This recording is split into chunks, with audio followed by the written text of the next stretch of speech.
Graylog is on a mission to make threat detection and incident response easier, faster, and more affordable. They help cybersecurity teams reduce risk across attack surfaces with SIM, log management, and API security solutions. Their newest offering, Graylog API Security, adds a new layer of defense by discovering rogue APIs, monitoring for threats from inside the perimeter, and providing detailed guided responses. Full fidelity capture of API requests and responses ensures you can perform complete investigations and meet regulatory requirements. Some popular and persistent API myths have almost become threats themselves. Go to securityweekly.com/Graylog and watch the video there to debunk the top 5 misconceptions surrounding API security.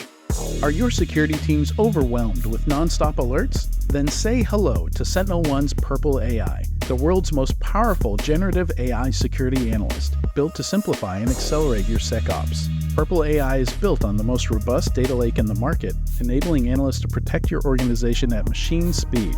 With natural language queries, threat hunting quick starts, smart response recommendations, and auto-saving investigation notebooks. See Purple AI in action at securityweekly.com/SentinelOne. On the Security Weekly News, I try to scan and produce a quick look at some of the major stories to help you keep up with what's going on in and around the industry in a short format. Myself, Aaron Leyland, Josh Marpet, and other guest commentators provide greater insight every week. I'm Doug White, and I hope that you'll look for the Security Weekly News in all of your favorite podcast catchers and subscribe for the latest content.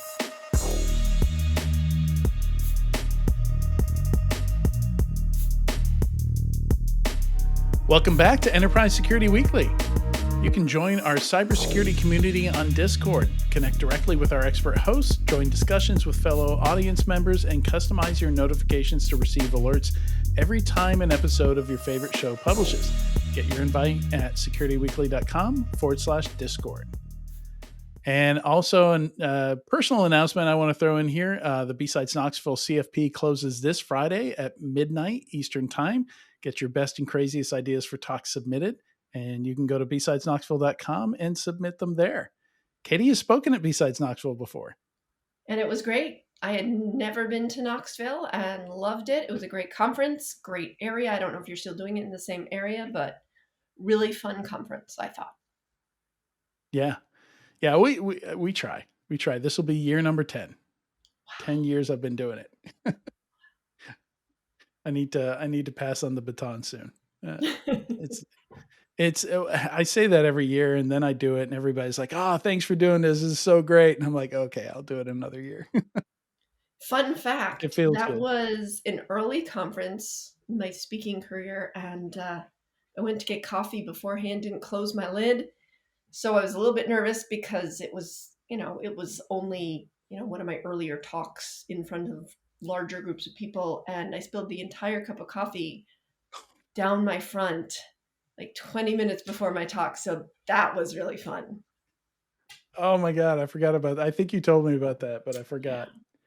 Oh man. At least it wasn't during the talk, right? And at least it was B-sides, right? Like everybody there has a sense of humor. So Right. yeah. Yeah, it's not that formal. Yeah. Oh man. That always sucks. I've had those moments for sure. I was really excited about Usenix Enigma last year. I think it was January last year, and I got COVID for the first time right before the conference, and they killed the conference right after. So I'll never get a chance to attend now. Like everybody talks about how it was such an amazing conference, and so I just recorded it, and they played the recording there, so people still got to see my talk, but I didn't get to attend, which sucked. All right. I just wanted to, we were having a discussion before we hit record. And I just wanted to, because it connects to the previous conversation we were having, Darwin. Tell us about that survey that Microsoft did on cloud permissions. I thought that was really interesting.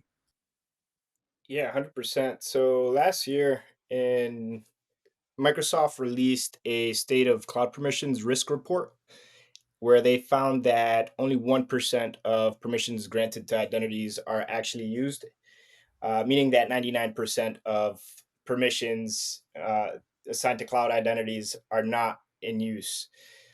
This is, I think, a byproduct of having blanket permissions and roles like the admin, contributor, and reader roles, and trying to oversimplify identity and access management. And so it's interesting when we have when we think about why the identity security market has blown up so much, and it's because of these inherent kind of these inherently insecure or not so user friendly setups. So that finding was extremely interesting, and I wanted to make sure we shared it on this segment because I think it's a nice follow up to what Rod was covering. Yeah, definitely. And it's well, it's amazing that it comes from them, and like they kind of created the problem. So they created the problem and also put out the oh, look at the stuff that we discovered. This Microsoft just giving permissions to everybody. They should fix that. I mean, Microsoft's a big company. I bet it is a lot like that, right? Um, yeah. So let's jump into the news here. We usually start with the funding here, and this one's pretty interesting. Um, the number one here, I'm just trying to wrap my brain around it. Uh, Ever since blockchain has come out, been this whole category of blockchain security companies.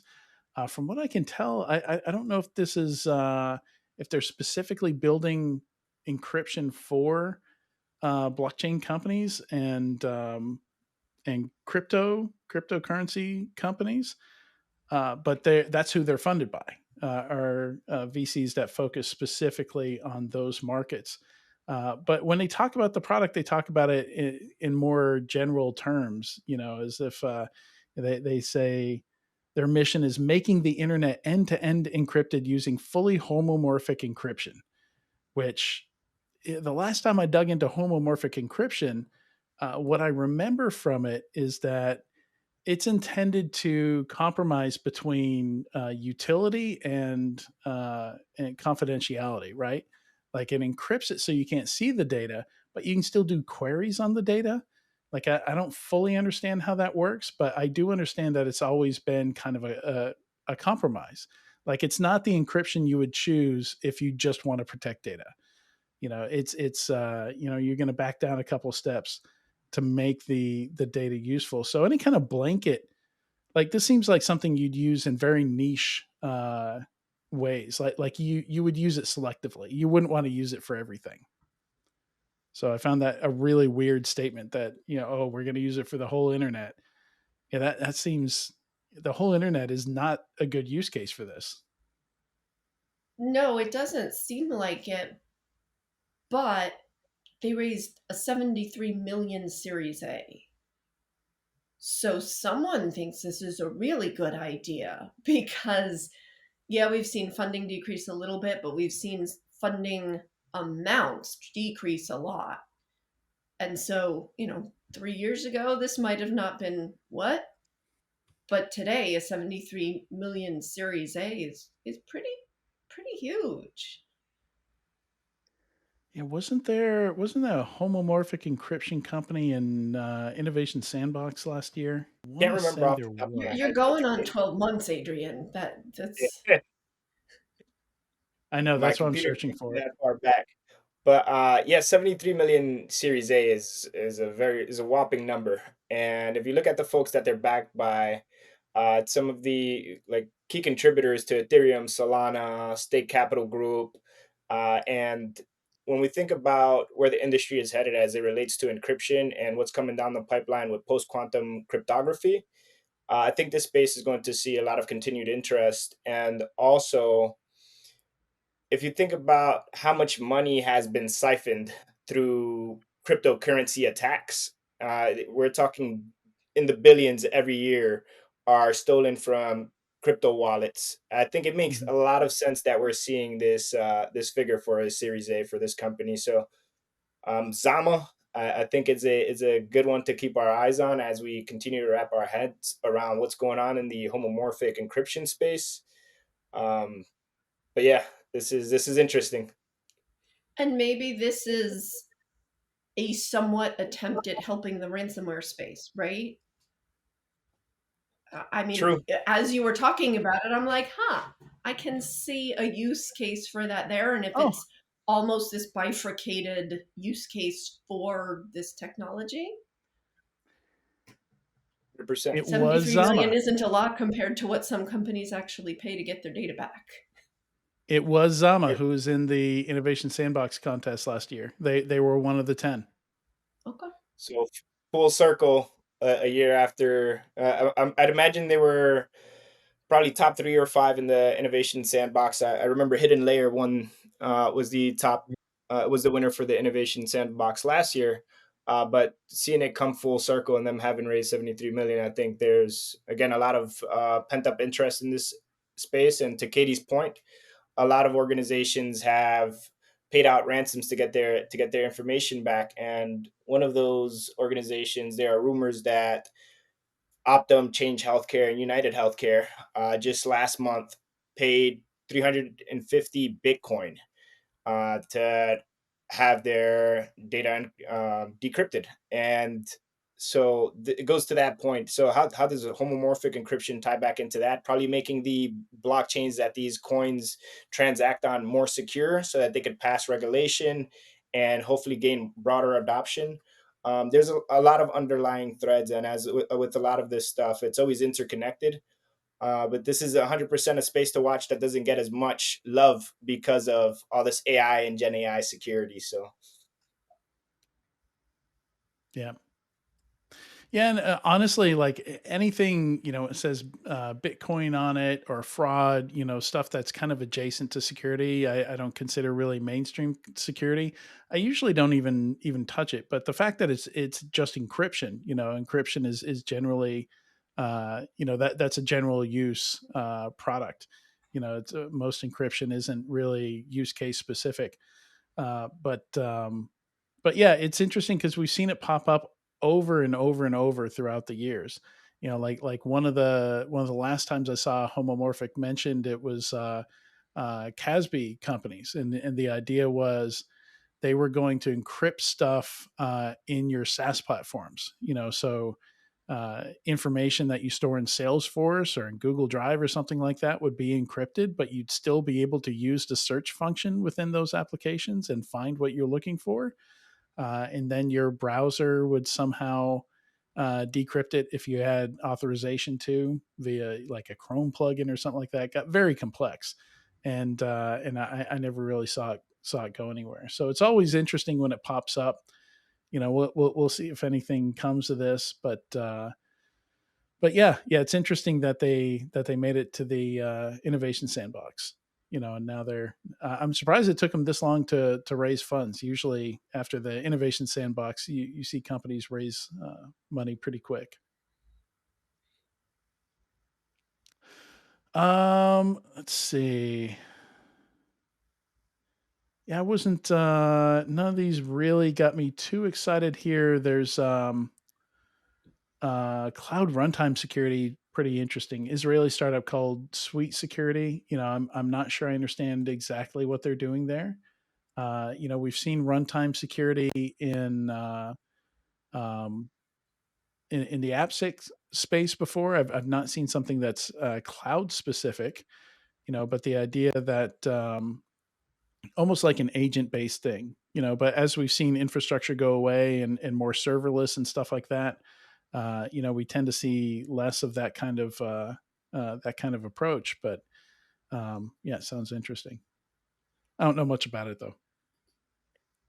yeah, so So they Sweet raised. came out of stealth late last year. I would say Mhm. Q3 of last year, and they're focused on the cloud runtime security space. And when you hear runtime, at least for me, my brain immediately goes to eBPF, and Oh, okay. with the which is just bringing the detection closer to the source of the workload, reducing the mean time to detection and ultimately the mean time to remediate threats on your critical workloads and applications.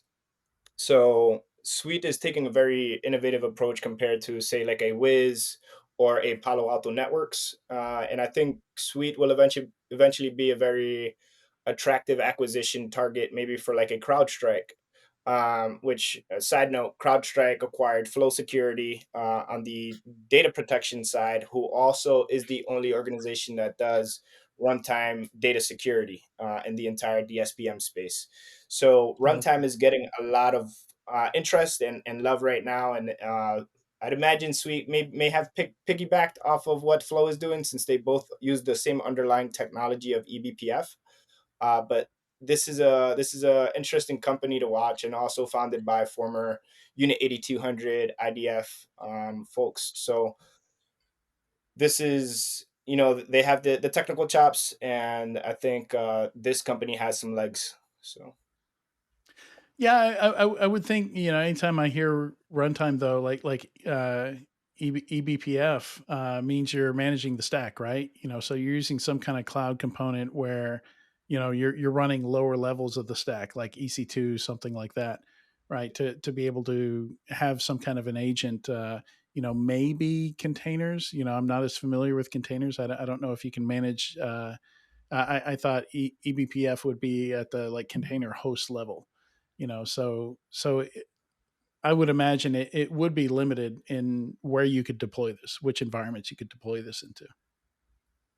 right, and the beauty of it is, so it is at the lower levels of the stack, but it has visibility into things like application traces, and it can detect any anomalies as applications are being executed in different workflows, and then you could tie that back to, if you notice any anomalies, you can tie that back to any findings, say in a cloud security posture management, or anything found at the API layer for a cloud provider. And when you start marrying and correlating findings and anomalous activity at the host level, and with what's going on at the cloud, at the cloud API level, you can Mhm. pinpoint things with much more certainty and higher fidelity. And so I'd imagine that when it comes to the alerts and detections that they're surfacing, it's much less noise and much more confidence in the alerts that they're generating. So we know alert fatigue is a huge thing in the Right. security space, and I think the closer that you can get to the source, the better. Yeah, and what do you make of Reach? Is another one that I found interesting. Number five on our list here, and I should have mentioned. Anybody listening or watching, you can check out the show notes, or you can go to securityweekly.com/ESW 353. When I say number five, I'm referring to the list of news stories there, and you can check out those links and my snarky comments that I've attached to each one of them there. Sometimes snarky, not always snarky. But yeah, what do you think of Reach security? I'm seeing a lot of stuff that's I don't know if they're trying to replace the SOC analyst. It's I'm having a hard time understanding what some of these companies are proposing to do. Like, is Reach Security a competitor with Security Copilot? Reach was an interesting one to dig into, because they are not looking to replace any security solution in an enterprise security stack. They're more so integrating with everything that's already existing in the environment, and aggregate and find unique vulnerabilities, risk, and anomalies, leveraging what's already there, all the signal that's already there. So I'm not so sure that they're leveraging AI in a co-pilot type of way, but more so in a data mining and trying to find inefficiencies and insecurities when aggregating the signal from all of the security solutions.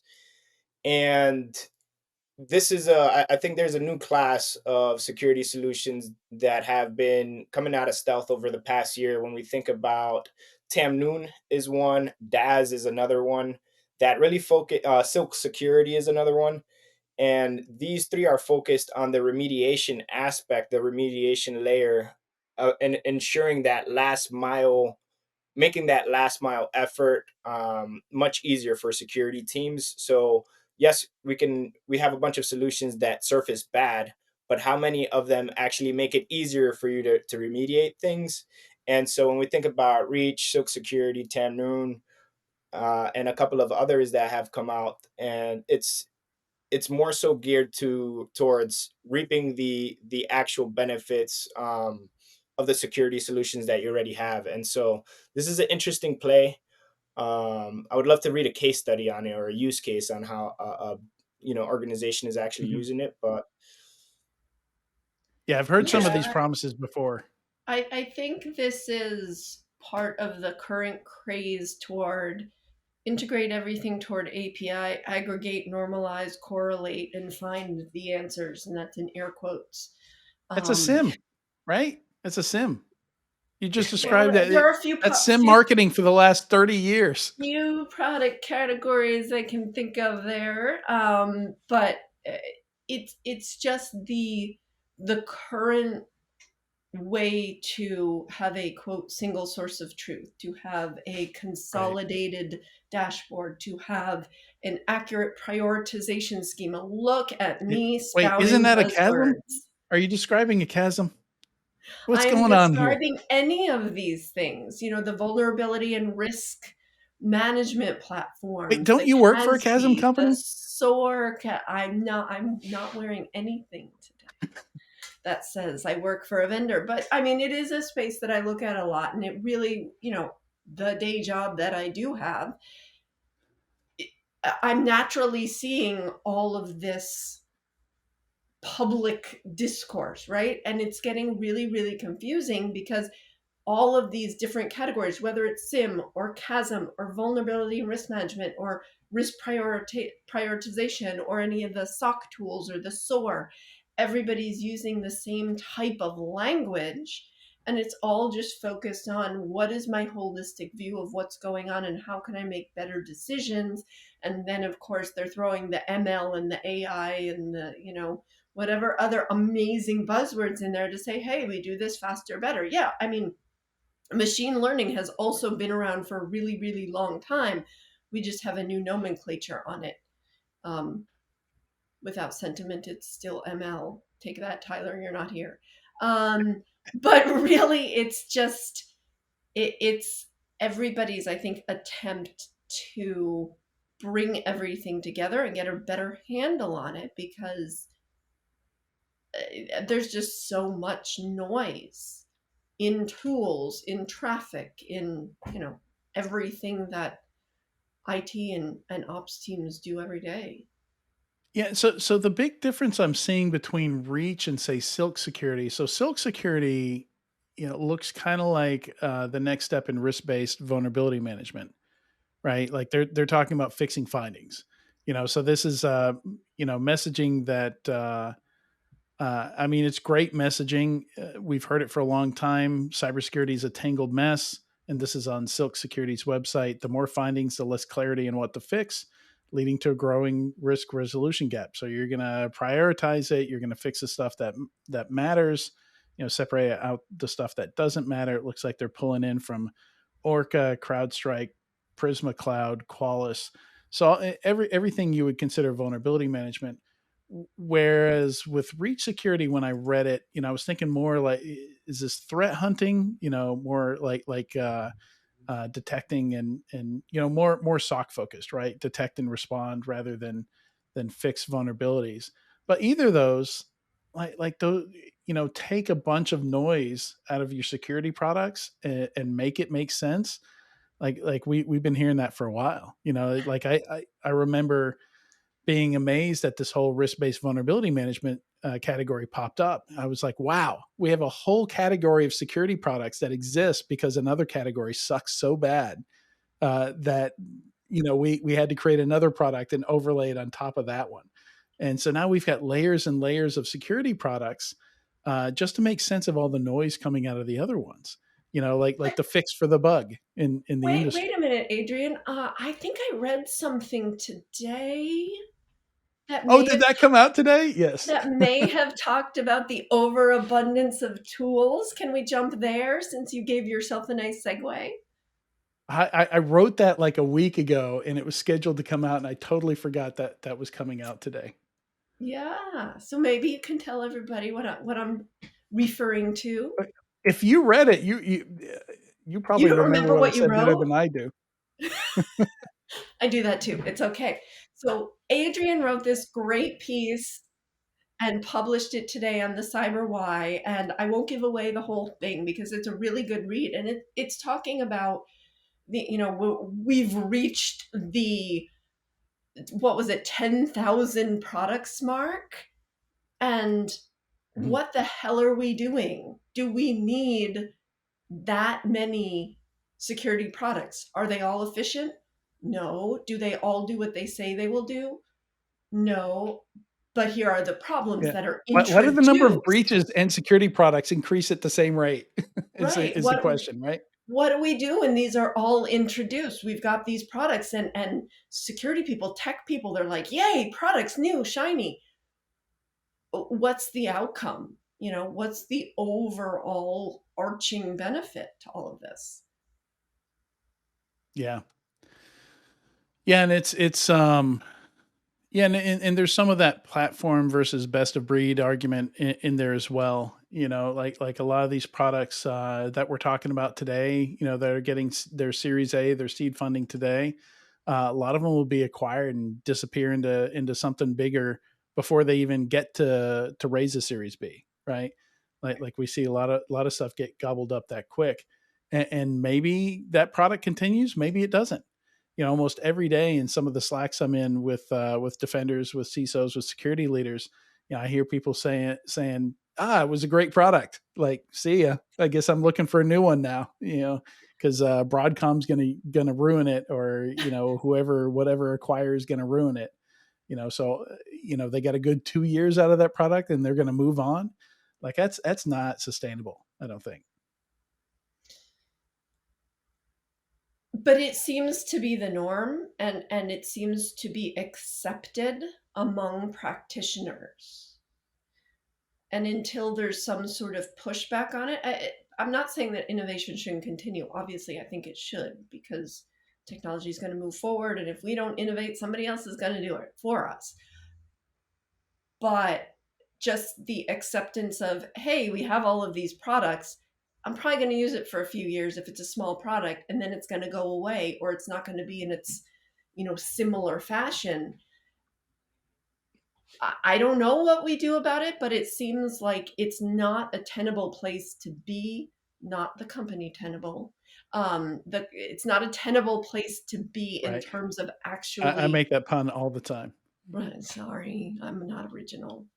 Uh, in terms of, what are we going to do? How are we actually going to move the needle on security? How are we actually going to get better? How are we going to have demonstrable Yeah. security if we just accept that, well, we're going to try this for a few years and then move on to the next thing? I really want LLM to make sense of this stuff, right? Like certainly can when you give it a bunch of text, but I think there's so much nuance in like a lot of the nuance is context, right? It's like, okay, this vulnerability could be critical if it's on something on an asset that's exposed to the public internet, and if it's configured in a way that makes it vulnerable. Like there's just all those little bits of context that it's hard to in an automated way get attached to that finding. That Silk Security is going to bring into their system, or Reach Security is going to find.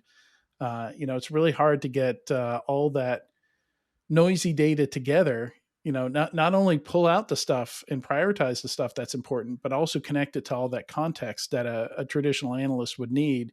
That they'd have 20 tabs open to figure out. Like we got to get there, but I'm not sure all that stuff is connected in the places that it needs to be. Like determining where an asset is in terms of exposure, like public internet, or highly restricted internal DMZ. Like just that is difficult. Like core security, and I think Red Seal were trying to do that 15 years ago. They would read your network infrastructure and correlate that with vulnerabilities, with the scans from a vulnerability. But that's not a common feature. That there are only like 3 or 4 companies, maybe Skybox also did that. There are only 3 or 4 companies that ever even did that. Yeah. So I think there's still a bunch of missing pieces. There are a bunch of missing pieces. And speaking of context, I'm just segueing all over and taking over your job Yeah, today, please Adrian. move on. Can we move on to dumpster fires, one that is not on your list, and that is the National Vulnerability Database. And the It halting is on of, my list. It's number 24. It's is it? dumpster Did I fire number miss it? 24. Yeah. Okay, good. Death knell of the NVD. It's right there. Oh, there it is. Yep. So for anybody who doesn't know, since February 12th, that's a little over a month ago, um, new CVEs aren't being analyzed. So how does that help us? We're in a pretty bad state here, I think. If people, not that you should rely just on what NVD says about newly released vulnerabilities, but analyzing them was at least an attempt to make things better. And now we have this hiatus, and we don't know when it's coming back. Yeah. Yeah, I mean I think that the meme in there, the who was it, XKCD that made that, where they're just showing how shaky the internet is, Yeah. and it's the one Jenga block in the bottom that if you remove, everything topples. I think the original version, it was like it was a software library, but this version has been updated for vulnerability management. But NVD isn't the only vulnerability database out there, but Sure. it is inordinately leaned on by a lot of products out there and a lot of organizations. Well, perhaps this is the impetus for companies to start looking at things more broadly and for incorporating more in different types of contexts. Yeah, this is a different kind of supply chain threat, right? This is a supply chain issue on your security tooling side. Yeah. Like, what if you don't have CVSS scores anymore? They stop analyzing these vulnerabilities. Or are you just going to wait, for them to get back to it, And and not address those? a lot of companies, I hear it all the time, a lot of companies, what comes out of CVE, that's their prioritization process. Oh, Well, even if you're using EPSS, yeah. it uses CVSS. That's one of the inputs for determining that score. So it needs this analysis to exist, even for EPSS to work, which is the exploit prioritization. I forget what it stands for, but basically it tells you the likelihood of a vulnerability to be exploited. For Exploit attackers prediction to care scoring about it enough system. to create and use an exploit. So you can go to first.org/EPSS and figure out what the acronym is, because I clearly don't know. Exploit prediction scoring system. Thank you. That's Yeah, So yeah, great. and even that depends on this. It breaks if NVD isn't working, right? right, and the NVD database is the longest standing and the most widely used vulnerability database. So it's been around the longest, and a It's the lot of worst security. one for this to happen to. Exactly, because everything is intricately like interwoven and built upon it, as you mentioned, Adrian. Like, so a lot of security solutions rely on it, and a lot of security teams and vulnerability programs rely on it. So, with NVD being backlogged, I think it was over 2,500 vulnerabilities that have gone unanalyzed in the past month. Wow. It creates a bit, yeah, over 2,500. So it creates a bit of a gap and a blind spot for a lot of teams. And one of the other alternatives is the GitHub advisory database, which is an open source database where a lot of contributors and even you have it's built upon 22 vulnerability databases, so it's not as reliant on the NIST NVD, but you have programming language specific vulnerability databases that feed into the GitHub advisory database. So for Go or for Python, you can have you get visibility into what vulnerabilities are coming out for those software packages. Right. So there is it's not like we're flying in the blind entirely. Security teams can Mhm. still rely on GitHub advisory database, but this is a big what the f moment. And you know, what are we going to do about it? I think NIST has a banner on their page for on the NIST NVD page saying that they're working to kind of see how they can address the backlog and find a better way moving forward. So Well, I mean, too late, right? Like who's going to depend on it after this? Like you only, you do this once, and nobody's they're at least going to have a backup, but you're probably not going to be number one anymore after this. And also, who's coming back to work with that kind of a backlog? Like I'd quit, move to another country, find a different job. Like I'm not 2,500 vulnerabilities to analyze. Like they're never going to catch up because it's not like new ones aren't still coming out. Right. I got something today. I'm on, the CISA newsletter, email, whatever list. And one of the myriad emails I got today from them was like 15 new vulnerabilities for like one company. I'm like, oh, well, that sucks. I mean, your day is pretty much ruined. Is it the Kev list that you're on, the known exploited vulnerabilities? Because I've got like 3 or 4. Or is it like a general list? I've got 1 million subscriptions. It's a lot. Yeah. I probably get 10 or 15 emails from CISA per day. I can't keep track. Yeah, it's a good way to describe my email too. It's a lot. Well, that highlights another point, right? If you've been in the security industry long enough, you're desensitized to how many vulnerabilities come through your radar, and how do you, sift through the noise to find out what's actually going to get you popped. And that's why there are so many organizations that are focusing on reachability, exploitability, and things of that nature, which tying it right back to NIST NVD and what's going on right now. A lot of those solutions are built upon that. So I wonder how they're handling this from a vendor side. That would be extremely interesting to peel back the onion layers on. That's what I'm saying. Like they're never going to depend on NVD again after this. They're going to find a different source, multiple sources. This directly impacts their product and the how useful their product is to their customers. Their customers aren't going to care. Or they're going to do NVD is one down. of these, la la la la la la la, because I've seen a little bit of that going on. Hey, what are we supposed to do? Should we message to our customers? Should we actually start looking for something else? We can't build a new X because we don't know. We can't use China or Russia's vulnerability database. We should definitely do that. That sounds like a great idea. But yeah, I mean, I think there's a little paralysis in the market because, like Darwin said, this is the most highly used. And people didn't think of a backup plan for this. There was no BCDR on the, the NVD's CVE program. Nobody thought, well, what happens if this breaks? But also, like people in the industry have known how shaky that this is for years. Like a lot of the MITRE projects, uses it. Right? Like a lot of these MITRE and NIST projects, people know that they're not terribly well funded. It's just a handful of people tackling these. Like this is not a huge surprise for folks in the vulnerability management industry. They always knew this was possible. But again, it's easy because somebody else is providing them with an easy button. Well, the MVD says this. And so the easy button has now been removed. So yeah.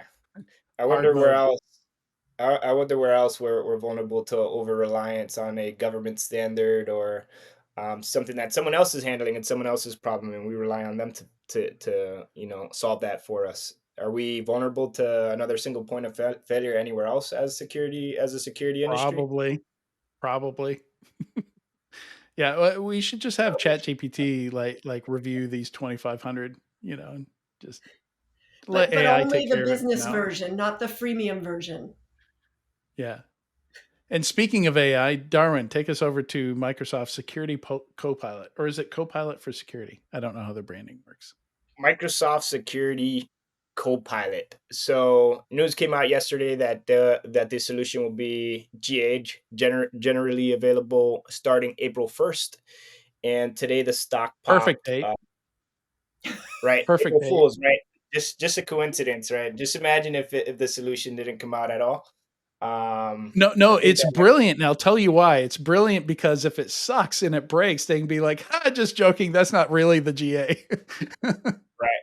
Yeah, that's a good point. And given like the large task that they're trying to undertake with Microsoft Security Copilot, some things may go wrong when it launches. But the solution has been in private beta, early access since October when they first announced it, and they've built out a partner ecosystem of over 100 partners.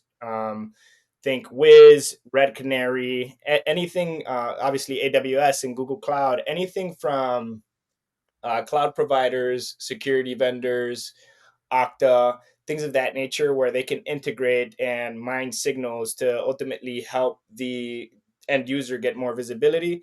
They've done that on the partner side, but also Microsoft Security Copilot is highly compatible with a lot of different Azure services.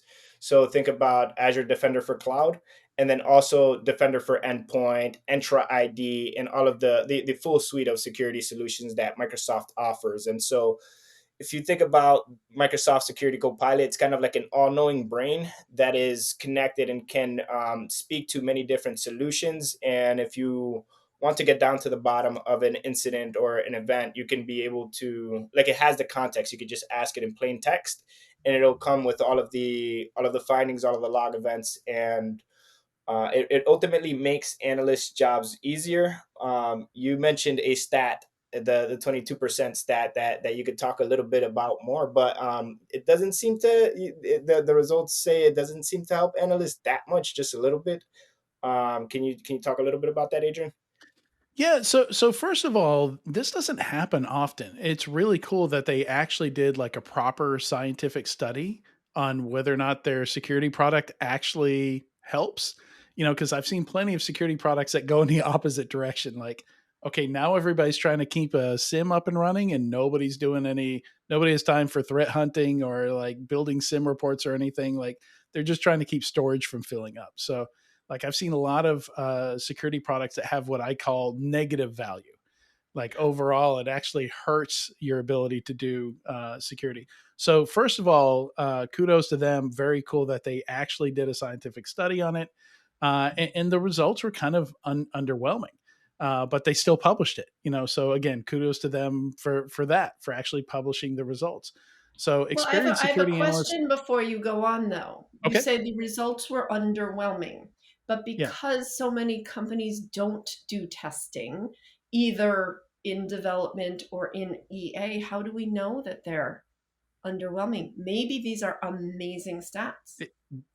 I mean, because nobody else does them, these are the best stats ever. These are the best stats that have ever been statted.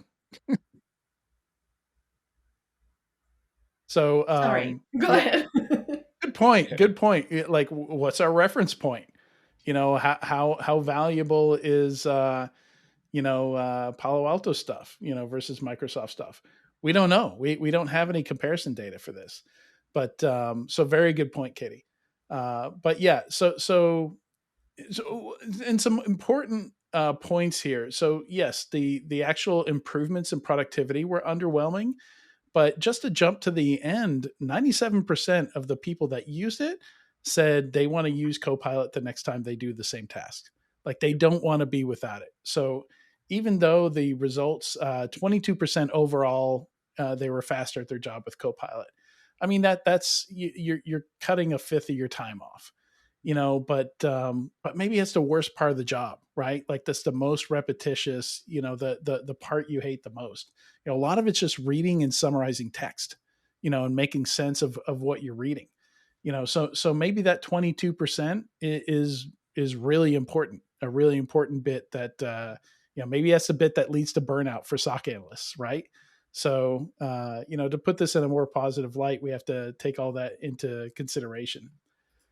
And they're also 7% more accurate across all tasks using Copilot. So that's not surprising when you get all the facts and figures you need at your fingertips much more easily. You're going to rely on your memory less, and most human people's memories aren't all that reliable. So absolutely, like we should lean on an AI for that, because it's going to have a much better memory than we are. And something important to keep in mind here is when you're using a general LLM and you ask it for facts, it can make stuff up, right? But the way Copilot is built, like the LLM gives you that chatbot interface, but it is pulling live data from Microsoft services and from whatever Microsoft data you have access to. So there's no risk of hallucination here. Like when you ask it for a stat on something, like it's actually pulling that stat over an API. You know, it's not pulling that out of the LLM model. It's not using it for that. Like the worst thing you could have here is maybe the LLM pulls it from the wrong place, but it's pulling real time numbers and facts here when you're using this thing. So that's important to understand. Right. And the other thing here to think about is this is the first iteration of Microsoft Security Copilot. So what does this thing look like 5 years from today? Right Or now just in the 1 year. report, 1 year from today, right? So because a lot of AI is exponential growth. Yeah. GPT-4 is so much better than GPT-3, and GPT-5 will probably Yeah. be able to think for you. So they process 78 trillion security signals per day. When you think about how do their large language models process that much, and then is able to turn that into actionable insights, I'm sure they have. It's Microsoft, so they have all the processing power in the world.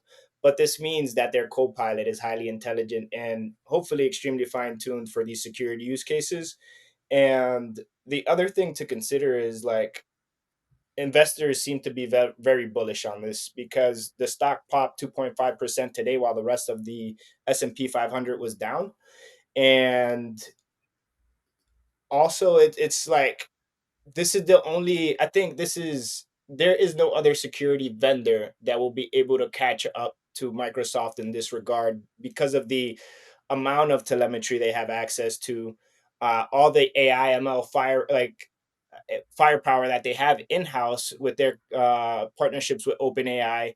I don't think Mhm. Palo Alto will catch up to this anytime soon. I don't think AWS will catch up to this anytime soon. Or Google's the only other one that could because they've got they've got their own search engine. They've got their own LLM. Gemini is actually quite good. I've been using it quite a bit. It catches up with GPT-4 in my opinion. It does a comparable job. But then they don't have they're not really a security vendor. You know, right. like they've got a couple things. They've got Chronicle, and they've got GCP, so they're a cloud vendor. You know, but Microsoft, I just wrote a paper the other day and cataloged all the Microsoft security products. Hmm. Microsoft has over 50 security products, and they do over $20 billion a year with that. So Google doesn't have all that. So Right. So yeah, something to think about moving forward is that like this is only the first iteration. It'll probably get better over time, and it'll be very hard for other security vendors to catch up. Google Cloud, they do amazing work, and with their acquisition of Mandiant and what they're doing with Chronicle, they have a lot of insights and a lot of telemetry. But they don't have like a endpoint security solution. They don't have email security solutions. And they don't, like mhm. it'll be tough to catch up. So I love this for Microsoft. We'll see what it actually means for the industry. Yeah, don't screw this up, Microsoft. Yeah, they've already screwing Uh, other stuff. I don't know if we'll jump to what they said about the Russian APT still being in their environment, right. but it's never a dull day at Microsoft. I'd imagine. Yeah. Yeah. So let's talk about the more interesting Microsoft product release, though. Let's talk about Sudo for Windows. Yep. Yeah, that's I mean, it's not that surprising, right? Like Microsoft, you can install Linux natively on in Windows. You know, it was a matter of time. PowerShell is super powerful. It's a proper command line. You can install PowerShell on Mac OS. You can install it on Linux, right? Like they've got proper command line environments. It was only a matter of time before they would port or build some version of sudo for Windows for the command line warriors that work in the Windows environment. Um, Yep. yeah, I And don't it's think we open need to source. spend more. Yeah, and they're going to open source it. Yeah. which is which sounds powerful. very un-Microsoft until you remember that they own GitHub, right? Which is where most of the open source lives. And you're like, oh, right, right. This is not the 1990s, 2000s Microsoft. This is a very different. Satella's Microsoft is a very different Microsoft. Did 100%. I get that right? Yeah. Not a Satella. Okay, I'm hoping I'm not mixing up CEOs. Um, Yeah. You've got me confused now. yeah, I'm pretty sure I it's get that Satya better. Nadella. Yeah. Yep. Let's see. We only got a few more minutes here. I want to touch on. Was anything you guys? Katie, you should touch on microsegmentation. I even put it in your intro today. You I haven't did. had a chance to read that, so yeah. Fill me in on what you're talking about there. This is Oh, number okay. 15. Number 15, because I obviously don't have the numbers right, you know, even looking at Well, that. you Uh, wrote it, so like you said to me, you should. this one I wrote recently, though. So, yeah, this is about the NSA, and they just recently released new guidance. So they updated what they were previously saying about, the pillars of cybersecurity, and they were really, really focused on zero trust. And they have a what they call a network and environment pillar. And there were a few things that they focused on in here, but what I thought was interesting, and probably it's mostly because of my background and some companies I worked for previously, is a few years ago, and actually even in the article I mentioned a few years ago at Black Hat, it was probably what, 4 years ago, Adrian, 5 years ago, you and I did Yeah, a video segment on the floor at Black Hat about microsegmentation. And when you were at Edgewise, right? right. And at that time you had talked about, I think you were at some sort of financial firm at the time, perhaps, and you had started, or the company had started some sort of microsegmentation project, and it's just, for most companies, it's completely untenable. Again, there's that Mhm. word.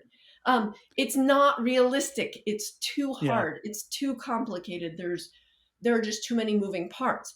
But things have changed. Things have shifted a little bit in what we do in not just cybersecurity, but networking as well. And now this new network and environment pillar has a pretty strong push for increasing microsegmentation within organizations' networking. And I found it interesting because, everything old is new again.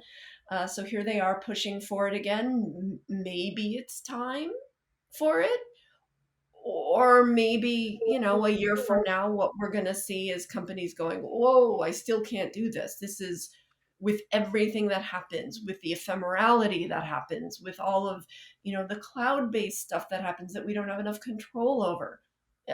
We might turn around in Mhm. 12 months and go, no, not now either.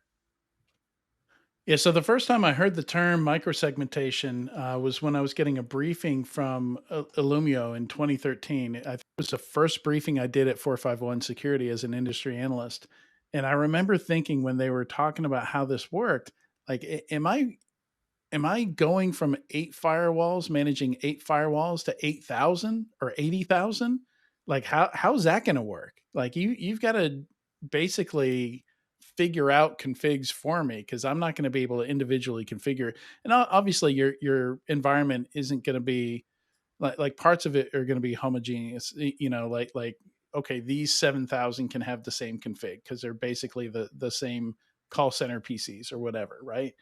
Um, but still, even at that level, like that's a lot of configuration work and design work to have to do. So, and they didn't have a great answer for that question back then, but I haven't really dug into it a whole lot since then. And I remember Edgewise was going even deeper, right? Like they're trying to call it nano segmentation, like they're segmenting down to the process level on a host or something like that. No, no, what Edgewise did, and they're now part of Zscaler, it was micro segmentation at the application layer. Right. I thought that's what I just said. Yes, but they did not call it nano segmentation. Oh, okay. Okay. And if they did, I really missed the boat, because I was in charge of content and nobody told me. I, So, yeah, I don't know where I got that from, but yeah, it takes it a level deeper. So that, I mean, that increases the complexity, right? From host level to process level. Yeah. well, in theory, the product simplified it all for you because at the kernel level, you were, Right. so, but once again, they're part of Zscaler now, and this ties back to actually your article. The product in its original form ceases to exist. Yeah. Yeah. Let's see. So I just want to get to, where did I put this? Number 14. Darwin, tell us about your newsletter since we got you on here. Absolutely. So thanks for the plug. I started the Cybersecurity Pulse last year in February, and my focus was just to hone in on all of the innovation going on in the security industry, whether vendors or new regulations that are forcing vendors to innovate and approach the security problem differently. And one example that is the SEC reporting mandate has directly led to more executive dashboards in security products. And then also wanted to highlight different tradecraft innovations. So what are some new attacker techniques and tactics that we're seeing out in the wild? And so anything that is at the nexus of innovation and cybersecurity, I want to make sure that I'm covering that and on a weekly basis and bringing it to people's inboxes. And I find that it's very interesting because I see the threat landscape and the security vendor relationship kind of as like a self-feeding ecosystem. As attackers continue to evolve their tactics, it's leading to more innovation on the vendor side. And we're seeing this with like all of the Gen AI and prompt injection attacks and things that we're seeing. All of the research reports that we're seeing is actually what vendors are building defenses and security, like security coverage for. So I find this space to be extremely interesting, and obviously, it's what Enterprise Security Weekly is actually built on. Is like what are the industry trends that are moving the needle Mhm. forward, and so it's something that I'm extremely passionate about. And having been a detection engineer in the past, and now in the shoes of a product manager, I think it's a nice sweet spot that requires a unique insight, and so happy to cover that and geek out over security products anytime. And you've got some good thought pieces sprinkled in there too. Like it's not just the weekly newsletter, right? Right. Yeah, I did actually in May of last year. I did an analysis, basically a research report on what are the common themes and use cases that we're seeing across that we're seeing for implementations of generative AI in security solutions. And when ChatGPT started gaining speed in January of 23 of last year, a lot of vendors had like fairly crappy, low use type of implementations. But then as things continued to evolve, you kind of started to see what are the actual practical use cases of generative AI and security products. And in that report, I highlight 6 different themes and use cases that are actually moving the needle forward, and that are not just smoke and mirrors. So I try to dwindle out the noise and find things that are not being covered. Another thought piece that I covered is autonomous cyber defense agents, which is research that NATO has been conducting Mhm. since the early 2010s, since the early 2010s, and ultimately is these autonomous agents that are able to thwart attacks in real time without human intervention. And if you think of this kind of like as a sci-fi battleground type of thing, it sounds very far out, but researchers last year have actually proven that in a gym sandbox type of environment using deep reinforcement learning, agents are able to the efficacy right now is about stop 83% of high sophistication or medium sophistication. I can't remember the exact figure. They're able to thwart attacks without human intervention based, and those attacks are mapped to the MITRE attack framework. So Mhm. there's been a lot of progress made over the past decade, and we'll probably see some autonomous agents that can stop attacks in real time here in the future, maybe like let's say in the next 5 years. So I try It's to, interesting. yeah, cover the technical and also the vendor side of things, and it's pretty cool.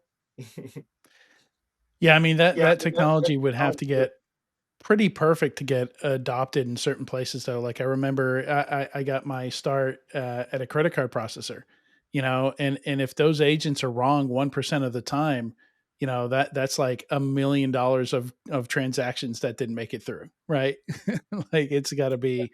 That's one thing I learned very quickly. There is security didn't want to be anywhere in line. The network there was king. We didn't want to drop a single transaction ever. Right.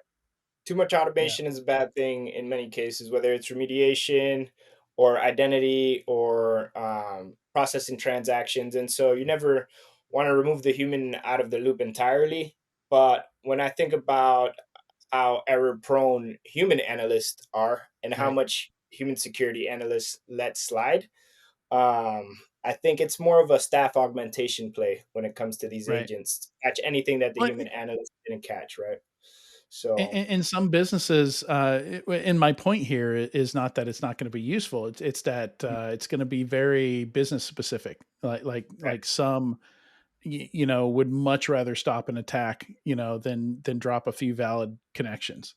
Like it totally worth it for them. Even if it's like 80% correct 80% of the time, like they would still take that. right. All right. I think we should go ahead and wrap up. I'm sad we didn't get to the Red Canary threat detection report. Maybe we can talk about that next time. You do have you touch on that, some of the highlights in your newsletter, so people can go check that out on the Cybersecurity Pulse. I do kind of want to talk about let's do like a quick version of this, like TikTok ban bill. But you think it's going to happen? Like if you're to ban TikTok, how long would it take kids to find a way around that ban? An hour? Yeah, get a VPN. But at the end of the day, this is going to piss off a lot of Gen Zers. Yet it's one of the only topics that has garnered bipartisan support across both the Republican and the Democratic side. Sadly, So, right, so it's passed past the House, is headed to the Senate, and it feels when very it old people versus young people, doesn't it? exactly. Like that's What do why you it's think the House bipartisan. and the Is it's Senate all are old people. comprised of? I mean, come on. Yeah. I wrote a piece on this when the reformed analyst was part of my company's marketing content plan. And this was the one article they said I could not publish on the Yeah. reformed analyst. I had to publish it on my own because I have a perspective. Now, I am an older person, certainly older than Darwin. Um, and I think the whole thing is ludicrous. I don't use TikTok. I don't care. I don't like it's just not my thing. But the whole thing is ludicrous for more reasons than that teenagers and 20 somethings and 30 somethings will find a way around it because they will. But it's ridiculous and it's a lot of posturing in the name of politics because we're coming up on November 2024 Yeah. and that's what this is about. Yeah. And it's just insane. So It, yeah, I had it's like things to Canada say banning about the 6 flipper months zero, ago right? and today I just think yeah, they're going to try to pass it and I think it's just a complete misunderstanding of technology, a complete misunderstanding of society, and a completely absurd way to win an election. Yep. Yeah. It's just like the flipper zero ban in Canada, right? It's political posturing, right? On both Like there's sides here though. So like who's winning? yeah. We're not going to have a third party candidate in the US. So now both Democrats and Republicans are super bullish on our privacy. Well then get a freaking national privacy law, people. I mean, Yeah. come on. Right. It Right. it's I don't think it could be said any better than what Katie had said it, but there are more important topics to rally around. And this is a lot of posturing, and they're trying to force the sale to, I think, a non-Chinese national. Probably to an So American company because right. So there's a lot more than what meets the eye than with what's going on here. And yeah, is it a privacy thing? Sure, but what is Meta and Google, what have they done to US citizen privacy rights Right. over the past 10, But that's 15 okay years? because they're American companies. They're allowed to Ex- abuse citizens. yeah, that's Exactly. exactly what I said in my article. Yep. Yep. Yeah. And the last thing I wanted to say on this topic is we're nearing election season. And with that comes the concerns of election interference and security attacks on the voting systems and things of that nature, which has been a hot topic in previous election years. So just something to keep an eye out on. Yeah. Yeah. A They're lot of gonna blame it TikTokers on can vote. TikTok, aren't they? If So we have maybe that's the any, angle. Yeah, they're worried about TikTok swaying votes, like Facebook was used to sway votes, a couple years ago, right? 1984. Shh, man, crazy. Yeah. So our squirrel story today, just so we have a chance to use the on screen squirrel graphic, we don't have to spend too much time on it. I think it's about time to wrap. But a Belgian village, like this is how crazy ransomware is getting. I think this is ransomware. A Belgian village, probably because like I remember when I used to spend a bunch of time on Shodan, you'd find breweries and water treatment plants, like these um, like industrial IoT devices, right? Just open to the public. Like, and they have this little graphic, and you can see the boilers and stuff like that, and the temperature of everything, and so you can monitor and control, uh, the massive amounts of beer and stuff like that. But yeah, this one Belgian village, both its brewery and its coffee roaster were both hit. And people are like, this can't be coincidence, right? Like this is a small town. Like, how would these two big local employers get hit at the same time? But yeah, just getting crazy. Like don't hit hospitals, don't hit breweries, don't take away coffee. Like yeah, like have some don't standards, ruin my bad guys. coffee. I mean, that's just Just mean. chaos. Attackers hit a new low every day, it seems. They're targeting New our low. healthcare systems and now our coffee. They're taking it too far. Children's hospitals, then beer, then coffee. Man. All Mean. right. Well, that's it for today. Darwin, thank you so much. You did great your first day on Enterprise Security Weekly. Loved having you here. And thank you. Yeah, thank you also to Katie for joining us today. Really good one. Look forward to seeing y'all. Am I going to see y'all next week? You said no. I should be more prepared. You said no, you're busy. Yeah, next week is the week Matt Alderman will be here watching the shop for me. So he will run the show next week, and I'll be back after that. I'll be in the car driving to Florida. No more car accidents. No, try not to. All right. Thanks, guys. And a big thanks to everyone watching or listening to this week's episode of Enterprise Security Weekly. We'll see you next week.